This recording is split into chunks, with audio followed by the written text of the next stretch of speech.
Los conceptos cuánticos representan un verdadero desafío a la didáctica, ya que muchos de ellos no tienen analogía con aquellos conceptos pertenecientes a nuestro entorno cotidiano y a los cuales nuestra mente están adaptadas. El spin es justamente uno de ellos. En este trabajo que presentamos en colaboración con la doctora Leonor Pérez Trejo y el doctor Arturo Méndez Sánchez, mostramos cómo usar un preconcepto para el spin anclado en una imagen clásica, que luego de cumplir su función deberá ser abandonado para dar lugar al surgimiento del verdadero concepto, a pesar que aún no sepamos bien cuál es este. Y quizás algún día alguno de nuestros alumnos pueda aclarárnoslo. Muy bien, durante los primeros 25 años del siglo XX se gestó la llamada mecánica cuántica primitiva, basada totalmente en imágenes clásicas. El último gran concepto fraguado en el crisol de esta nueva mecánica emergente fue el spin, pero a su vez es el primer concepto cuántico que no tiene una analogía clásica. Es común que en cursos introductorios de física moderna y mecánica cuántica se presente al spin como la rotación de las partículas, como se ve en estas imágenes. Incluso muchos textos introductorios mantienen esta imagen. Históricamente, el concepto de spin fue introducido efectivamente como una rotación. Sin embargo, como veremos, este primer preconcepto, después de cumplir su función, deberá ser abandonado. Para el año 1925 ya había quedado bien establecido, gracias a los trabajos pioneros de Niels Bohr y Arnold Sommerfeld, que el número de números cuánticos de un sistema está determinado por el número de grados de libertad.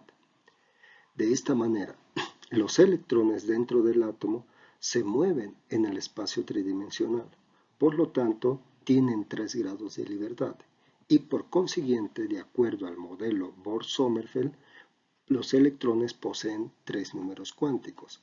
2 de ellos determinan la órbita elíptica plana y el otro determina la orientación del plano de la órbita. Sin embargo, ese mismo año, 1925, Boltzmann-Pauli, una de las mentes más brillantes de la física del siglo XX, si no es que la más brillante, publicó un influyente artículo en el que concluía que si queremos entender la periodicidad de la tabla química y los multipletes del efecto Zeeman anómalo, los electrones deberían de poseer 4 números cuánticos y no 3, con la característica que el cuarto número cuántico solamente podía tener 2 posibles valores y que además ninguno de los electrones podía tener los 4 números cuánticos iguales. Esta última aseveración es el famoso principio de exclusión, a la postre llamado principio de exclusión de Pauli.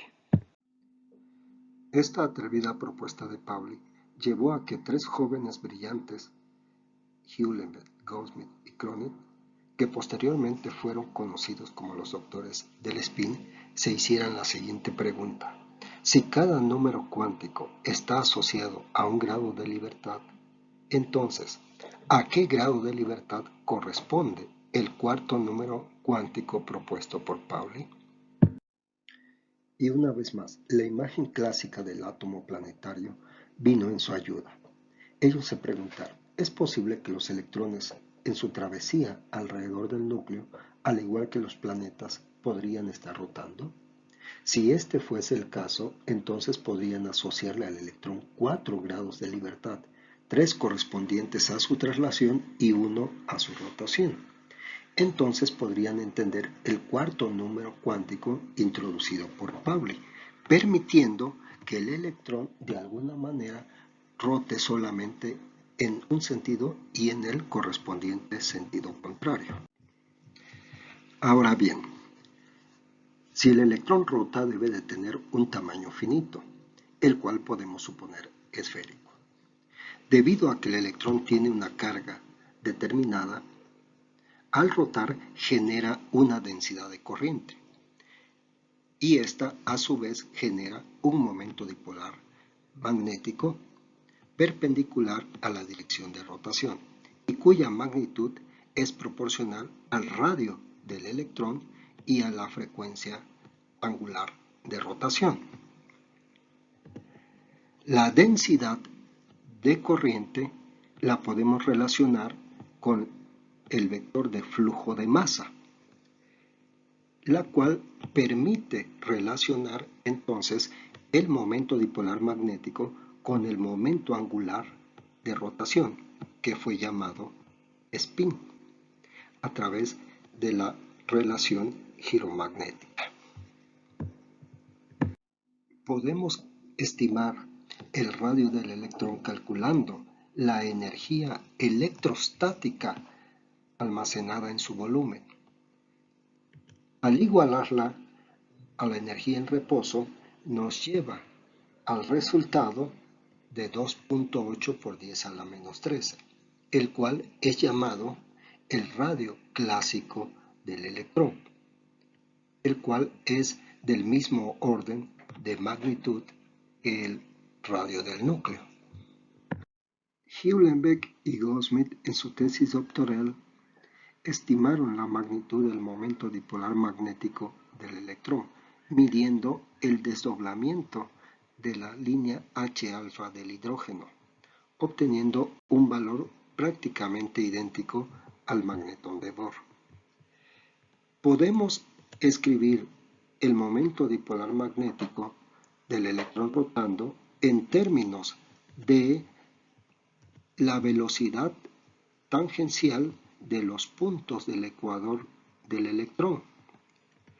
Si sustituimos en esta expresión el radio clásico del electrón obtenido, obtenemos que los puntos del ecuador del electrón viajan a una velocidad 343 veces mayor que la velocidad de la luz, lo cual es una contradicción y por lo tanto no puede ser.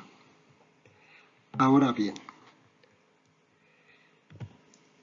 si igualamos el momento dipolar magnético del electrón rotando con el magnetón de Bohr que se obtiene a través del modelo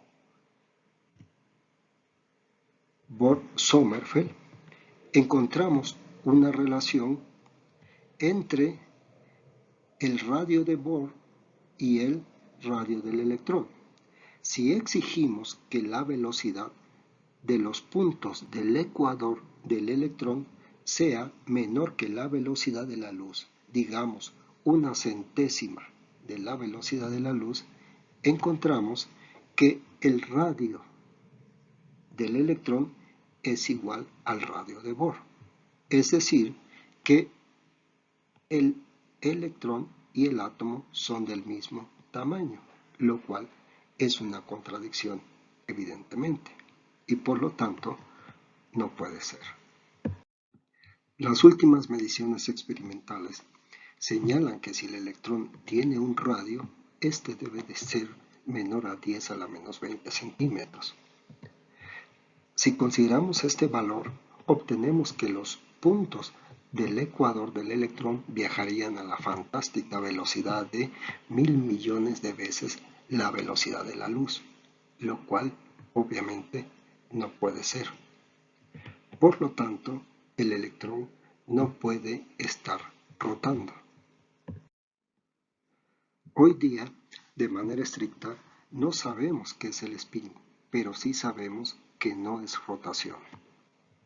Sin embargo, la idea de rotación o giro sobre sí mismo quedó registrada en la historia de la ciencia en el artículo publicado por los jóvenes Heulenbeck y Goldsmith. Conclusiones. El electrón no rota. El spin del electrón, al igual que su masa y su carga, es una propiedad intrínseca. Podemos usar el preconcepto de spin como rotación en estadios primarios de la enseñanza, como una muleta, pero debemos evidenciar que esta imagen lleva a contradicciones severas y que este primer preconcepto debe ser abandonado. Muchas gracias.